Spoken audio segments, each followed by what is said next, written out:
Good morning, welcome to a 2 and 2 on Thursday 27th of February. This is Kim Watson speaking for Easy Trader. Okay, looking at the euro dollar first, and yesterday we saw quite a big sell-off and it's sitting in this wedge pattern. Would have expected it to the upside, bearing in mind it was more it's often a continuation pattern. However, we've seen it reverse.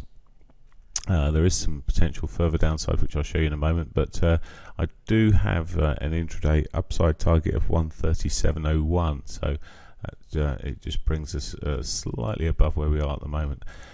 In fact, it would be best to show you on the 4-hourly chart, so I'll just flick on here, and this is where we are here. So I was expecting that wedge to break eventually to the upside, because we was getting a higher lows, and generally you get the break to the upside. However, it's broken to the downside, so it could, 137 is just above us, just on that upper band there, so that's where I'm expecting it to run up to at some point. Of course that could fail. It doesn't. There's around about 75% chance of being hit. But if it does that, it may just run up to that pop and drop, so it may just pop up and then finish off this sort of move, this expected distance from which is the size of the wedge here, which may bring us down to that 200 MA.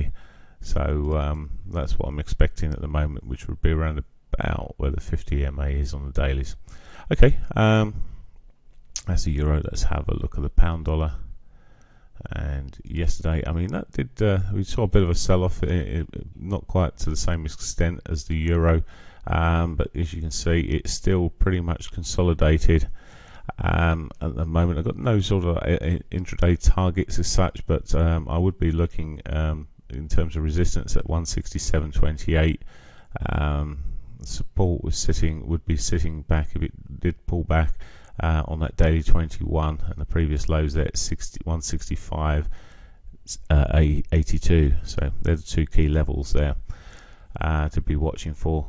No significant news affecting either the pound or the euro today, so or due out, that should I say. Obviously, as with yesterday, we could get comments such as Portugal or something like this continue, and see what's going on. Just sorry, one thing with the pound dollar.